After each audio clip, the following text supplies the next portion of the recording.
xukuumadda Somaliland ayaa beesha caalamka ugu baaqday inay xushmeeyaan madax bannaanida iyo qaranimada Somaliland waxayna cadeysay in Somaliland ay dal dimuqraadiyeed ka jirtay 30 sanadood ee la soo dhaafay. sidaasina waxaa lagu sheegay war-saxaafadeed ay soo saartay wasaaradda arrimaha dibadda iyo iskaashiga caalamiga ee Somaliland kaasoo nuqul ka mid ah soo gaadhay Arabsia News. wasaaradda arrimaha dibadda ee Somaliland ayaa jawaab ka bixisay war-saxaafadeedkii wadajirka ah ee soo saareen guddida doorashooyinka ee Soomaaliya iyo beesha caalamku 28 bishii January ee sanadkani.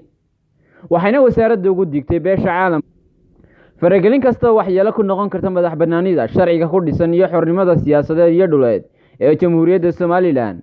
wasaaradda arrimaha dibadda waxay intaasi raacisay in Somaliland 30 sanadood ee la soo dhaafay ay lahayd xukuumad shaqaynaysa iyo nidaam dowladnimo oo dimuqraadi ah iyo dastuur u gaar ah oo ka turjumaya xaqa ay ka tashiga shacbiga Somaliland. waxaa kale wasaaradda khaarijku tilmaamtay in Somaliland oo ay ka jirto dimuqraadiyadda ugu xoog badan ee bariga Afrika sidaas darteedna aanay habboonayn in la isku khaldo geedi socodka tijaabada aan laga heshiin dalka Soomaaliya. wasaaradda arrimaha dibadda waxay xastay inay u cadeynayso beesha caalamka inay sii wadayso dimuqraadiyadeeda iyo kaalinta ay ku leedahay nabadgelyada gobolka iyo gacansiinta komishanka Jamhuuriyadda Somaliland. wasaaradda arrimaha dibadda Somaliland waxay ku baaqday beesha caalamka inay dhex ka noqdaan oo ay ka fogaadaan wax kasta oo khatar ku ah xasiloonida iyo ammaanka gobolka Geeska Afrika. sidoo kalena waxay xukuumadda Somaliland ay soo dhaweynaysaa in beesha caalamku ay dhiirigeliyaan wada hadallada Somaliland iyo Soomaaliya si ay labada dal u xaqiijiyaan nabadgelyada iyo iskaashiga yeelan karaan.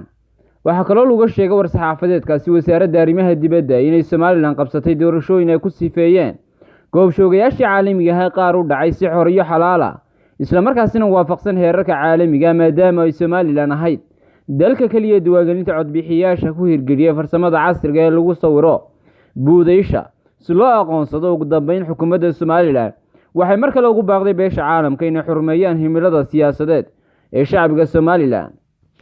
ويحيى عيدين محمود يحيى ناجي Arabsia News.